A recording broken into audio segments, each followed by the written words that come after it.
Good afternoon. Welcome to the Carnegie Historical Museum. My name's Mark Shafer.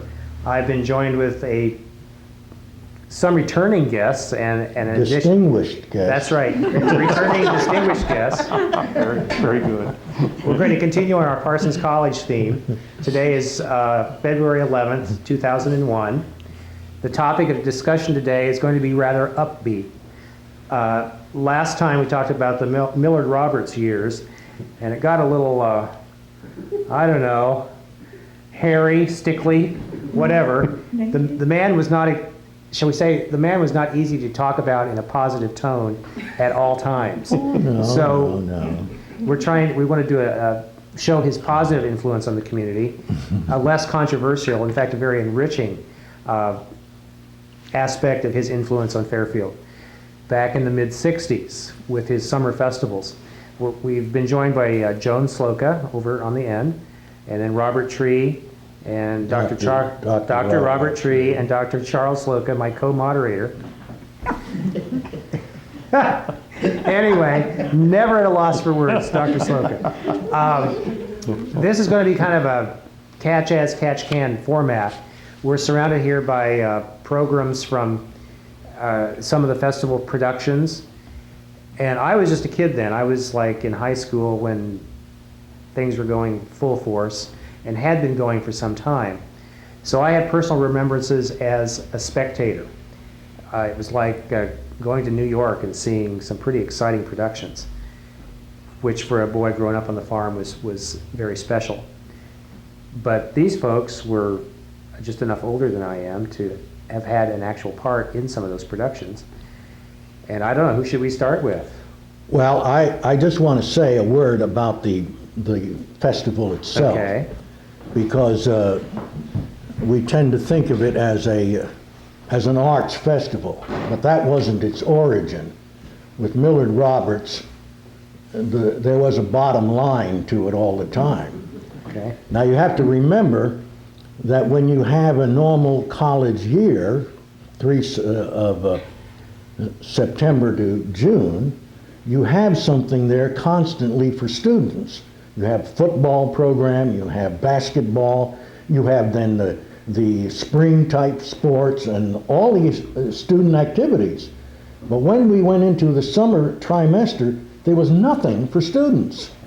What were you going to do to keep the kids coming back on the summer campus? And so he hit on this idea, we'll have this big summer festival. And of course it was a big plus, not only for the community, but there was something always for the students to look ahead to. And then some of the students, of course, got to participate in the plays and everything else. But there was a dollar sign attached to it as well, and I thought that we ought to add that to it as a part of it. And this predates the years of Hancher Auditorium, so there wasn't the kind of top-notch entertainment available to people in Southeast Iowa as there is today. And certainly, we didn't have cable television and satellites and all of this sort of thing. So it was really pretty exciting to have entertainment of this caliber. Basically, it was like community theater, all dressed up with some stars heading the bill. Well, some of the stars were no longer stars, right. I mean, Joey Brown was no longer making movies, but it was good to see him in the flesh, and old Pat O'Brien, he was pretty good too. And so it was that we could get these people. It was like, for those people, summer stock, as they used to call it in the old days, summer stock. And the one show that I'm looking at here with Margaret Truman that I was familiar with, because I had a little part in that play, it told me that she had done this part in many times in many places. So she was making some extra money on the side all the time. And so she wasn't that big an actor or an actress, but of course, being the daughter of an ex-president was pretty well, good. And there was some glimmer of hope, I think, at the time that Harry Truman would actually come to Fairfield. But I don't know whether I think that was more so. wishful thinking, but I can remember articles in the paper about, Yeah. was President Truman going to come? Well, Bob Rasmussen was director of public relations, and he may have cooked up a few stories like that. You'd have to ask Bob. Well, we have a couple of people that couldn't be here today. Charlotte Lamb and Marty Taylor were very active, and I think we might do a follow-up program. So maybe Bob Rasmussen could be a third party in that one. Well, Charlotte was like a hostess for so many of these Sure. people. She knew she would bring them into her own home, and she got to know all of these people that were being paid. Mm-hmm. And she was a great one for that. Marcia Wallace. Oh, Yeah. I remember Roger when Hancher. Marcia came in as a star. Marcia appears actually in I think this particular production here as a member of the cast, but she was only a student. Yeah, She was one of that's those- important to remember. She was a student in those days. Yeah, well, I had her in, I remember, I was going to share this as one little experience, Okay. because I don't rub elbows with stars that often. But I had her later on, I remembered her when she got to be with Bob Newhart, you know, and it struck me the change in Marcia. She had been in my Shakespeare class, and I remember her as a kind of an ordinary student, but chunky would be the word. And then when I saw her on Bob Newhart, boy, she was slim down, thin. In fact, her cheeks were pink, you know. But and then after she had that long run with Newhart, and then we brought her. Then they brought her back, and she was now a star, appearing in one of the summer productions, and treated like a star. But I think As I recall, I went to one of those plays, and she brought her family with her. well, And she's from Creston, And they were still all chunky. I can remember them being introduced in the audience, and the person behind me saying, "Oh yeah, Marcia used to be heavy like that too." As a matter of fact, Marcia did make some comments about that fact herself, that she had not always been slender. So that, She said she starved. Someone asked her, "How did you lose it?" And she said, "I starved." A high price to pay, but that's the way it Yeah. goes. And we haven't mentioned Sid Spayde yet. Now I need to hold this so the camera can zero in. I hope I'm going to hold it in the right place. This is a green paper with green ink, so I don't know how well this will show on camera. But Sidney Spayde was he in charge of the summer festivals from the Oh, he was start? in charge. They brought him in when the school got big enough as he was director of theater. Okay, sure. And of course that included then in time of summer, but he was a real professional. He's a person that knew quite a few of the people that went on to become important stars in the movies and elsewhere, because he had established a reputation long before he came here. He was a top flight theater man, and well, of course, Parsons at that time was paying people that for something like that, and Sid came along for that and did a great job in all the years he was here. And of course his wife Gladys was effervescent and charming and also very talented. Yeah. And taught speech at the junior high for many years, as I recall. But she was quite a good actress. I remember they did a play reading in Ewing Hall, the Hen Mansion. And I forget what the play was. There were 4 people, Sid and Gladys and 2 other people, and it was astoundingly good. I suppose there were 50 people. Our high school drama club went to hear it as part of our whatever. Our theater training, but it was quite good and a lot of fun. Well, Joan, you haven't shared anything yet. Tell us about, you played piano for what, Carousel? Yes, it was quite by accident. Was that in 65? We've got the program here. 64, I Here think, it is. 60, I don't know. Here we've got 66? 66. Yes, I thought it was 66 because I had just had Anna, and so she was a baby, and I had never participated in any of these things because I was having a baby every year, and never. She was quite an actress in her day, by the Oh, way. that has nothing to do with it. No, Anyway, that's another story, right? well, we're not getting into that. No, that's- But anyway, when they did Carousel, and maybe that's the way they did with all of them, I just didn't know about it. I was planning to bounce these things off Charlotte because I knew she knew. They had a pianist for the choral groups to rehearse and a pianist for the dance groups to rehearse. And in Carousel, when they did Carousel, they brought two people in. Roger Englander came in to direct the actors. And I think Alma Linder was to play for the vocal rehearsals. And June Schneider, I'm sure of this because I asked Ruth this past week, was to play for the dance rehearsals. And they brought in a man from New York, I believe Roger recruited him maybe, he seemed to be a friend of Roger Englander's. He came in to direct the dance. And this was fine, and then this was for rehearsals. And then when they started to do the actual production, it was my understanding that Alma was going to play with the orchestra or whatever. But I really didn't know anything about this until I got this call from Max Waite, who was the conductor, or someone up there saying that June had left the rehearsal hall in tears, swearing she would never return.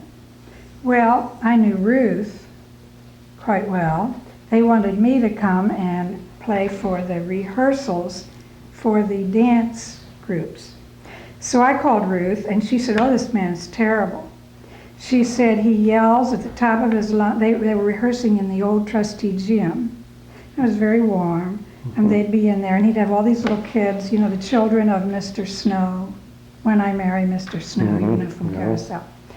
And I believe Charlotte's kids were in that. Seems to me Mike and Susan maybe. But anyway, she said, if you do this, you're crazy. You know, well, I don't know. It's kind of like, you know, a challenge. So I thought, well, we'll see about this. So I went up. And the first afternoon I went in, and he said, so you're going to play for this now. And then, yes, that other girl was terrible. She was impossible, and she left it. So we started, and the very first thing that we did,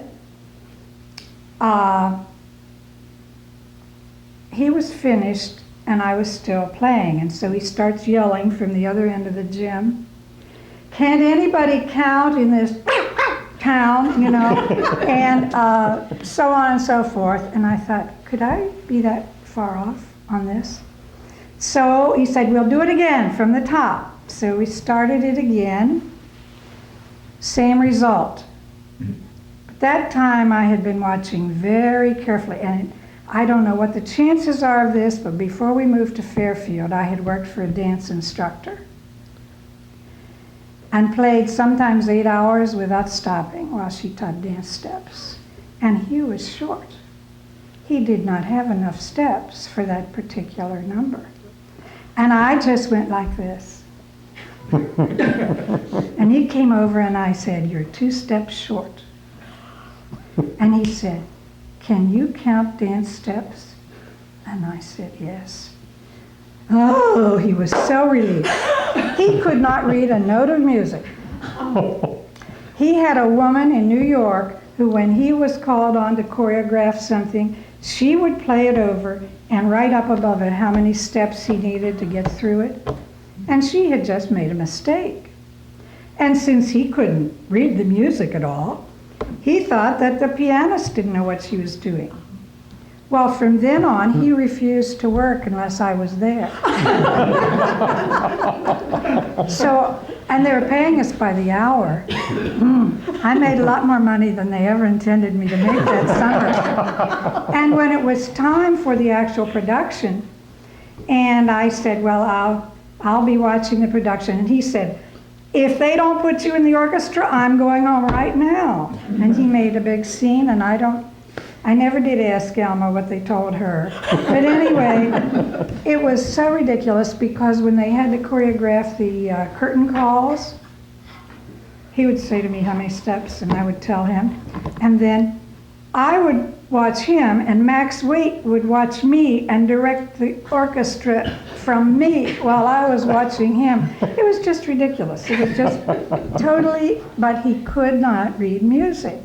And I wondered if Charlotte had ever known that. I don't know if I've ever told Charlotte that, but that was my one and only experience with summer theater. And it was quite enough, thank you. Well, I have the Carousel program here, and I just wanted the camera to get a shot of this inside photo. It was real typical of the publicity people to take publicity shots around town. And this is the merry-go-round on the country club country club grounds, which if you've watched FPAC for any number of years at all will remember is on the National Register of Historic Places because it was produced by the Louden Machinery Company. So that's a little tie-in with Summer Festival and our National Register properties. And while I'm on that theme, Dr. Sloca, if you'd grab the Where's Charley program. The Sloca home is featured in here somewhere. You remember what page? Well, it's, There it is. Found it. yeah, that's one of them, then there's a back one too. There's the exterior shot. This house is also on the National Register. Wonderful shot. I hope it's- There's a little story about that picture. It was in August about that time, and I was back in school, because I think I had a summer school class, but Joanne and the kids were back in Pennsylvania. And lo and behold, when the director wanted this for publicity purposes, and he dressed all the chorus and all the dancers in gowns and tuxedos, and as you can see from that picture, they were all on all the porches and all the lawns, and the people driving by said, my gosh, Charley's really living it up now that Joanne's in Pennsylvania. But it was for the publicity, you know, for these particular pictures. But it's always made a little conversation piece every time. We have blow-ups of that, about that tall, hanging up in a couple places in the house. So, conversation piece. Yeah, that was a good play. I remember going to that. Dr. Tree, what remembrances do you have? Well, I have any number. I wasn't always here because some summers I would be away, and some Traveling summers to Europe. traveling to Europe Yeah, probably. Oh my. And but I was in one of the early productions, which was Green Grove, the Lilacs, which was the play on which Oklahoma was based, as you may recall. And I had the role of the junk dealer in that particular play. And I've forgotten now the lead, the star in it, what his name was. It's flown, but he did, after this play, he became very prominent as an actor in one of the long-running soap operas. And he probably went from being a young leading man to the grandfather and all in this particular production. But I remembered him from a musical show a couple of years earlier in the Music Theater in Highland Park, Illinois. Again, one of these summer production sort of things. So when I met him here, I commented on it that I'd enjoyed it in that. My, you should have seen him beam. That somebody remembered. And he was quite good in that show, as he was in Green Grove, the Lilacs. The other thing, and Joanne's story about the dance choreographer and his anger, and you've already mentioned that Joey Brown was here. And that, too, was one of the early productions. And things were not going well in the rehearsals. And one person that was getting particularly upset was Fran Stewart. And many of you remember she was part of the Universal producing Stewarts, and so there was theater in her background and all. And she had the role of maid in the Father of the Bride. That was the show, and Joey Brown was playing father.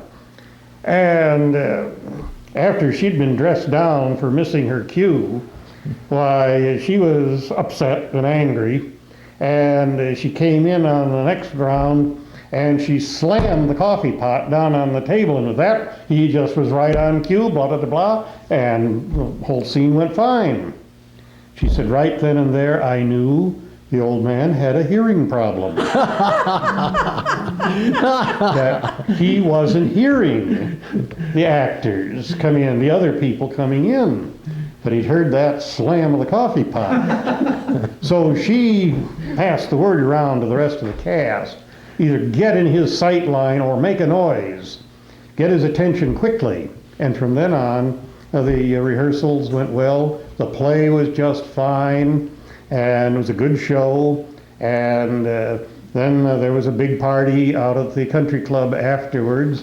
And I talked with him a little bit and told him that I was glad to see him on this production and that I had enjoyed him very much when I saw him at the U.S. Naval Hospital in Bremerton, Washington, a few years earlier. I'd been stationed at the hospital. He had come out to entertain the patients.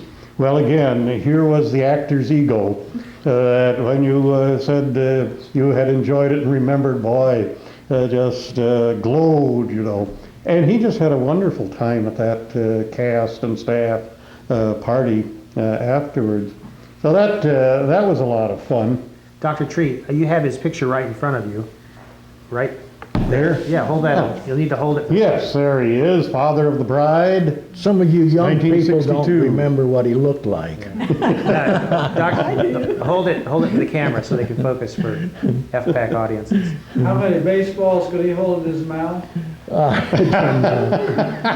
don't know. He had a- But you know, he could. Now, he was 80 or better at the time of this show.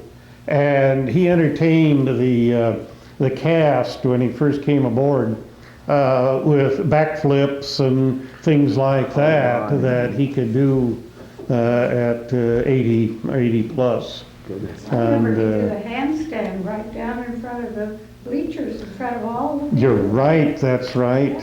He did, At that age. exactly. This handstand he did, was this after the production or?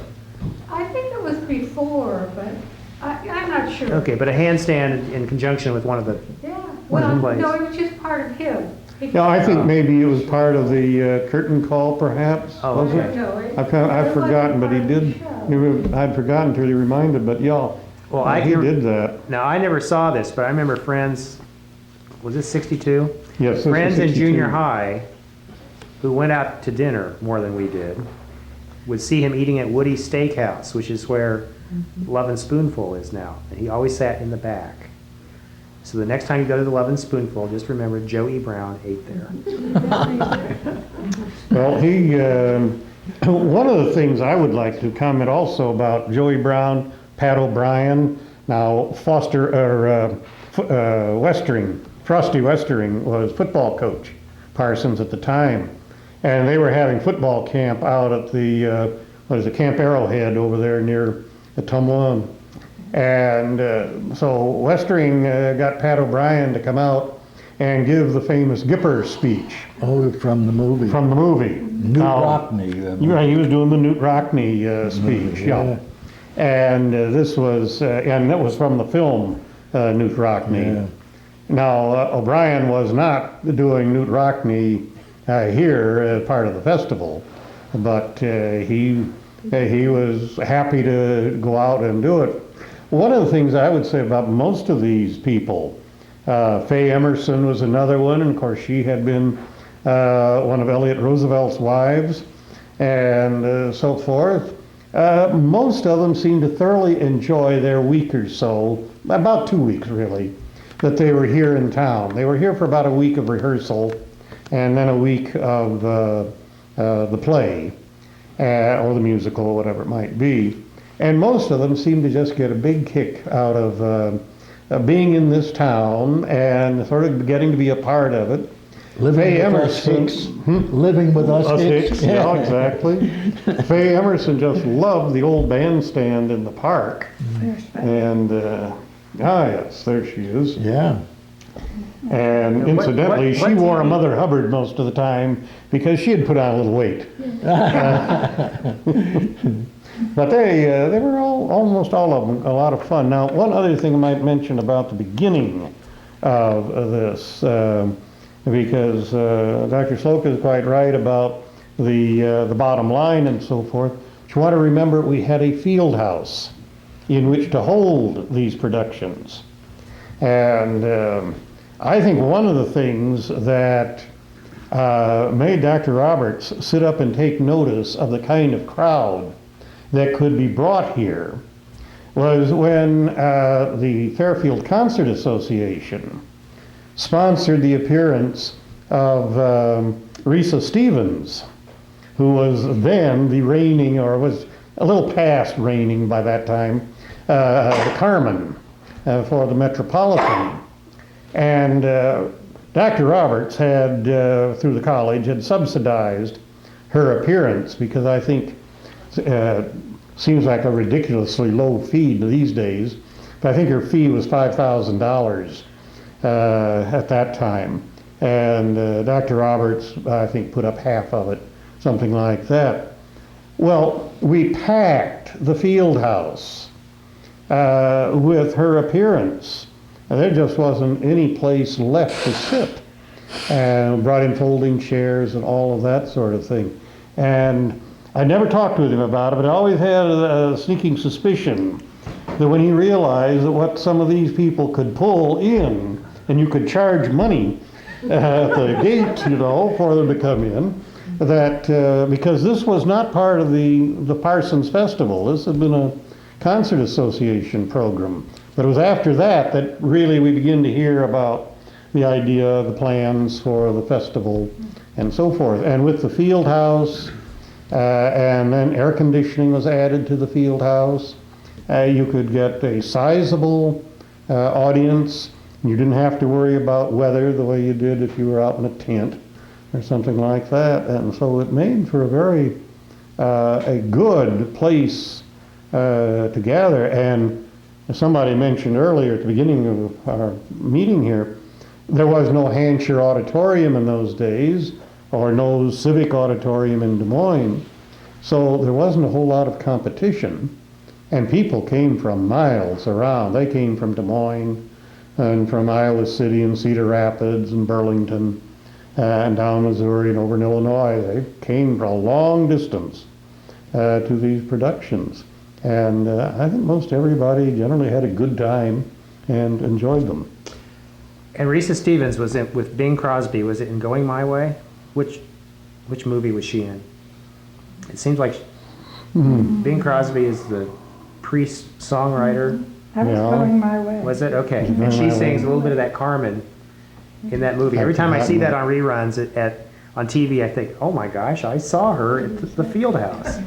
There's another thing I've got to tell you about Risa Stevens. We got a wonderful letter from her before she came to Fairfield that she would like to have a fifth floor corner suite at the hotel and with a grand piano. And well, we just said sure. And you may remember that the Manning went up all of 2 stories. And we've always wondered, she never commented and nobody dared ask, what she thought of that coiled rope underneath the windowsill. In case of fire. In case of fire, exactly. Manning? She stayed at the Manning? No, No, Turner. Turner. Turner, I'm Turner. sorry, the Turner. I'm sorry, it was Turner. the Turner Hotel. That was the place. That was the place, that was the best hotel. And she stayed there, and we never heard any complaints from her. But there wasn't a 5th floor. But there wasn't any 5th floor, and I don't doubt that what Hazel and John probably gave her the best room that they had in the Turner Hotel. Wasn't she the one you had trouble getting her on the train? No, that was a pianist, Oleana Fushi. And we had trouble getting her on the train twice, Because once was when she played here in Fairfield in a blizzard. And I think if we had 25 people in the high school auditorium that evening, we did well, and she played a beautiful program.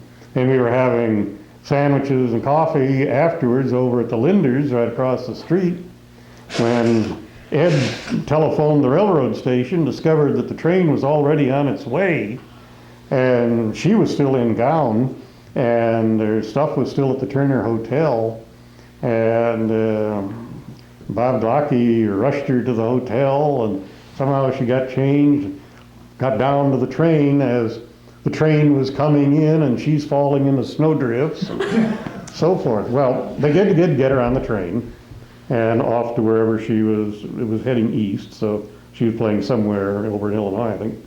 Then the other time was she was playing in Mount Pleasant. But by this time, she had become acquainted with the Medleys, and they were by that time also were artists in residence at the college, and so they were living there on East Burlington, and they invited her to come over and use their piano studio for rehearsal, and she did, and then she played the program, and they came back over here, and they went down to the train station. Now this time she's going west, and she's boarding the Zephyr, Nebraska Zephyr probably, and they're waiting inside the depot. Now if you may recall, there was a fence between the westbound track and the eastbound track. They're on the eastbound side of the tracks. She's going west. So Bill Medley, here comes the train in, and of course the doors are opening in the wrong direction. Bill lifts her over the fence, and then somebody in the vestibule of the car saw the problem and opened the doors. And Bill just literally lifted her up onto the platform and into the vestibule of the car. And the last thing he heard her say was, "I will never forget Fairfield."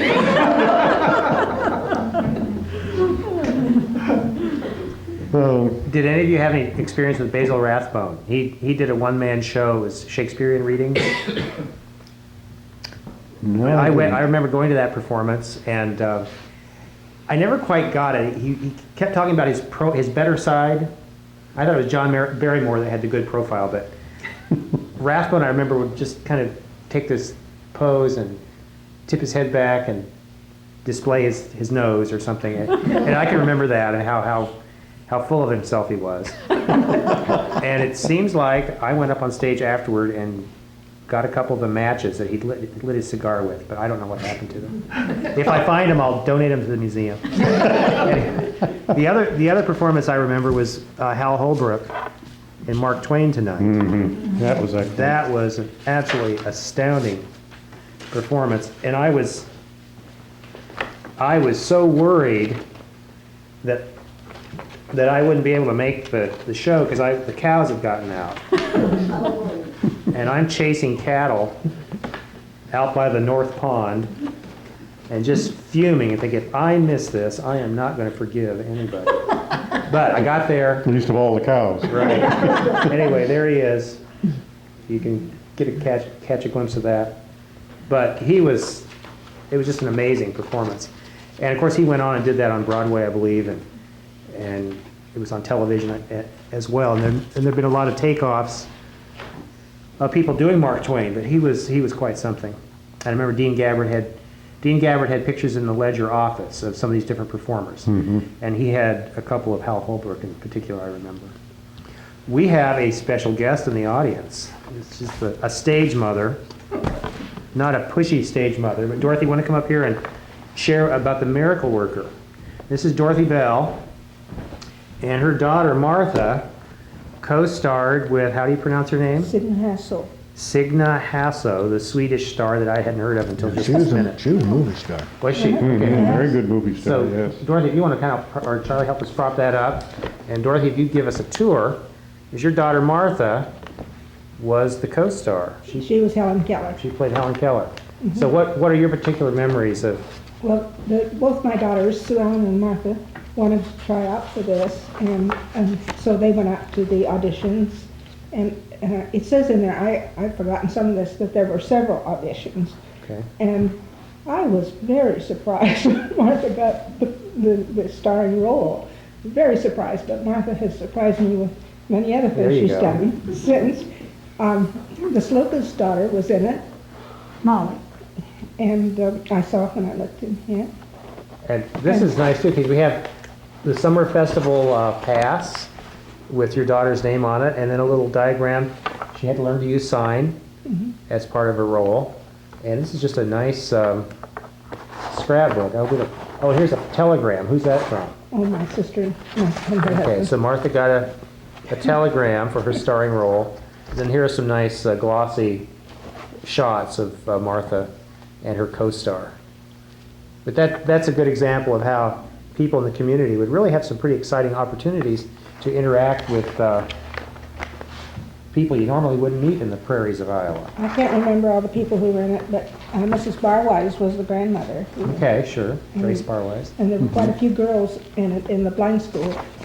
And, I remember, Dorothy, you said she had to learn not to make any eye contact. there's a picture in here. And it was just really, that was a hard thing for someone just her age. And I think some of you, Later? no, this way. Yeah, it's back. But she was There. Yeah, here it is. blind. Yeah, let's hold that one up, Dorothy.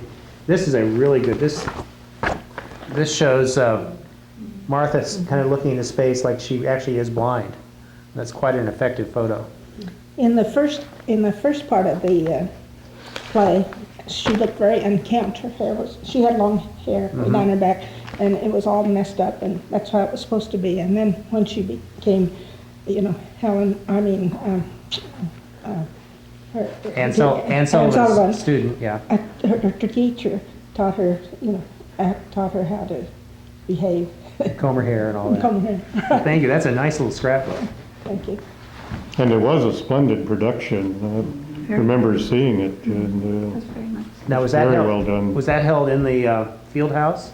Yes, Yes, Okay. it was. Yeah. 1963. 1963, okay.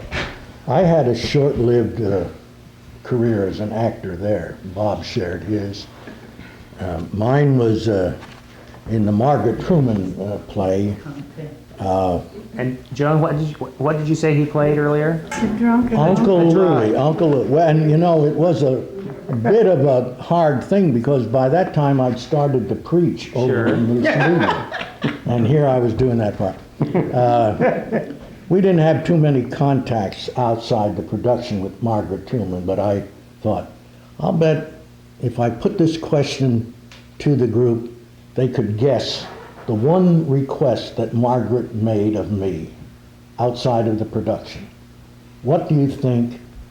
What do any of you think Margaret Truman asked of me outside of the production? To get her a drink? What? To get her a drink? No. She wanted to see the house. So we gave her a tour of the house. And I got a good review in that play.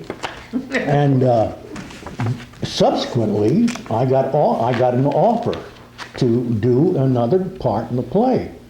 But that's work. I mean, memorizing lines. I was no longer a kid, and I didn't want any of this. And I had done a lot of drama in my younger days. I'm not as an actor, I had done some, but I had directed plays in some of my early college appointments. And I had seen some of these people that they brought in, not the stars, not the ones that brought the crowds in, but they did bring in some other subsidiary people, and they would pay them maybe $500 for a play or something like that. So when Sid Spayde and got to me to ask, I said, fine, but I want to get paid. That was the end. I had no more requests for any other performances. So my career was short-lived, but I thought I'd add that. Well, in view of the construction of the field house, who came about and organized and constructed the theater in the round? I don't know who did that. By that time, I had already been out of the the main line. I was just a professor in those days. But so I don't know, but that was a pretty good job, the way they did it. It Yeah. really was. My guess is that it may well have been the campus crew. They wouldn't spend extra money. They would spend extra money. That would be my guess, but I don't. So about what time was No. this theater in the round built then? This was in the field house? It was in the field house. And I think our first production was, what, 62? And they were getting it. It wasn't exactly a theater in the round then. I'm not sure just exactly when I don't remember when it got built, but it really was very effective. And it brought the audience closer as a tent kind of theater does when it's in the round that way. Because I remember they had that for some kind of a play. It seems to me it was a melodrama. And I had a wonderful part. I was the locomotive of a train that went through.